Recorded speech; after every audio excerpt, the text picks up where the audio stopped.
Bismillahirrahmanirrahim. Assalamualaikum warahmatullahi wabarakatuh. Dengan selalu memanjatkan puji dan syukur pada Allah, semoga kita selalu ada dalam lindungan, rahmat, dan ridhonya. Subhanallah, walhamdulillah, astagfirullah, wallah, Allahu Akbar. Kembali saya dari tim Raja Wali Nusantara. Kali ini akan membahas tentang manajemen amarah. Dalam tubuh kita ini terdiri dari unsur 1 fisik, 2 psikis, 3 emosional, 4 intelektual, 5 ruh. Ruh ada 2, ruhul hayati dan ruhul kudus. Kemudian emosional atau amarah atau nafsu itu ada 4. Dalam bahasan sebelumnya saya sudah menjelaskan bahwasanya fisik dan psikis itu sepaket, jadi raga. Emosional dan intelektual sepaket, jadi rasa. Sedangkan ruh independen. Kalau orang mengandalkan biologis, tidak mengandalkan psikis, orangnya agak miring. Itu sepaketnya disitulah kurang lebih. Jadi antara badannya sehat dan otaknya dan jiwanya waras gitu loh. Nah itu paketnya di situ. Emosional dan intelektual sepaket, melahirkan rasa seperti marah, benci, dan cinta dan sebagainya.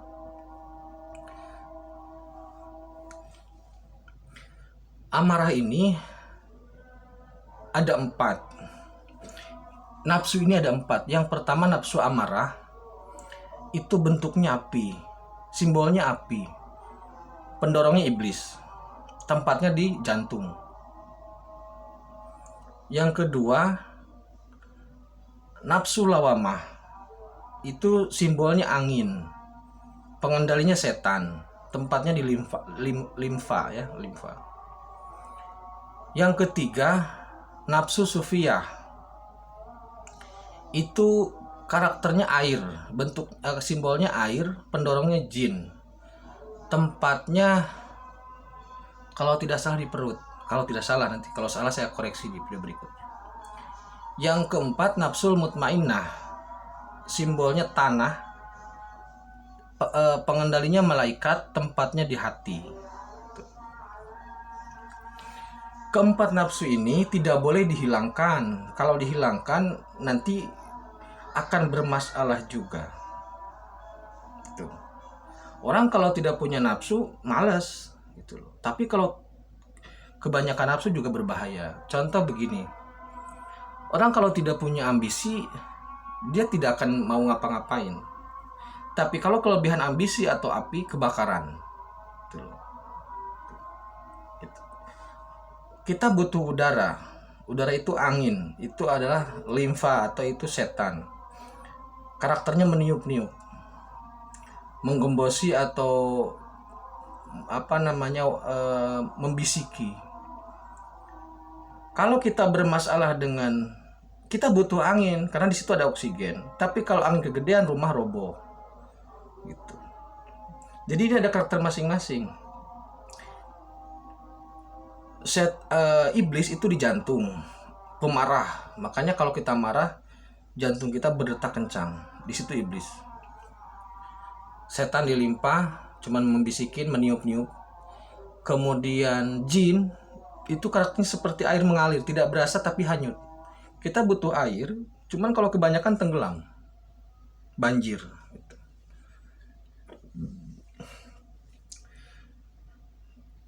Nah yang pertama kita bahas dulu masalah amarah. Nanti masalah sufiyah atau jin nanti dulu lah.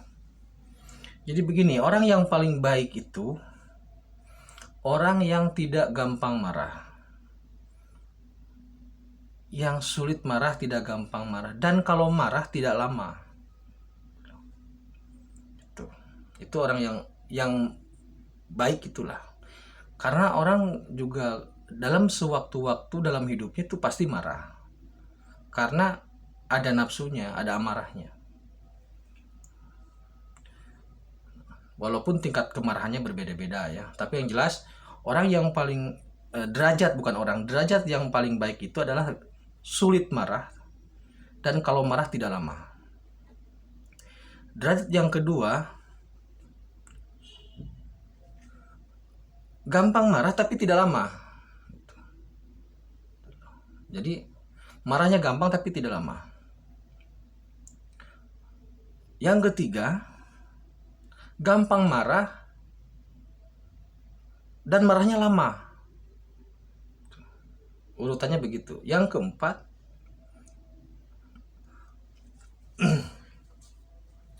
gampang marah dan marahnya merusak. Jadi ada 4 urutan. Yang pertama, sulit marah dan kalau marah cepat selesai. Yang kedua, gampang marah tapi kalau marah cepat selesai. Yang ketiga, gampang marah tapi lama marahnya tapi tidak merusak. Yang keempat, gampang marah, lama dan merusak. Ini terjadi atau di kalangan orang, di setiap orang berbeda-beda. 4 hal ini berbeda-beda. Nah, yang paling berbahaya adalah gampang marah dan merusak. Itu paling berbahaya. Gampang marah dan lama itu namanya pendendam. Merusak juga. Nah, maka untuk mengendalikan atau memanajemen amarah itu, kalau Nabi Muhammad SAW menyarankan, kalau kita sedang marah, dalam posisi berdiri, secepatnya duduk. Kalau duduk masih naik juga, maka secepatnya berbaring. Kenapa? Karena secara kedokteran ternyata itu berpengaruh terhadap detak jantung. Tadi sudah saya jelaskan bahwasanya nafsu amarah itu karakternya itu api, pengendalinya iblis, posisinya di jantung. Nah, karena karakternya api, bisa juga ketika marah berwudu. Biasanya lebih dingin. Maka tidak heran kalau sekarang sedang demo, itu disiram air atau hujan, itu pasti berhenti demonya. Kenapa? Bisa jadi memang karena susah gerak, tapi bisa jadi juga amarahnya langsung hilang. Karena amarah itu karakternya api, sehingga kalau disiram air itu habis. Yang kedua, ketika sedang marah, usahakan jangan banyak bicara. Karena kalau sedang marah, paketan amarah, paketan nafsu kan dengan akal. Kalau nafsu yang sedang maju, akal itu pasti di belakang. Nah, kalau nafsu sedang di depan, amarah yang sedang naik, kalau banyak bicara, nanti yang keluar itu hal-hal yang tidak penting, ucapan-ucapan atau kalimat-kalimat yang tidak penting. Bisa jadi kebun binatang keluar, bisa jadi hal-hal yang sebenarnya tidak perlu dikatakan sehingga menimbulkan masalah baru. Tuh, jadi ketika marah, mulut usahakan dikunci. Posisi kalau berdiri duduk, kalau sudah duduk masih nggak kuat berbaring atau berwudu. Yang ketiga, ketika sedang marah, usahakan jangan memegang atau jangan melakukan gerakan-gerakan yang tidak penting.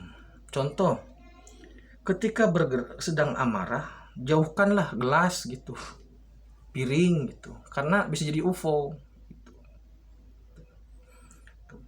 Gitu ya. Jadi itu manajemen marah yang secara sederhana. Sekali lagi, nafsu itu ada 4. 1, nafsu amarah, simbolnya api, pendorongnya iblis, posisinya di jantung.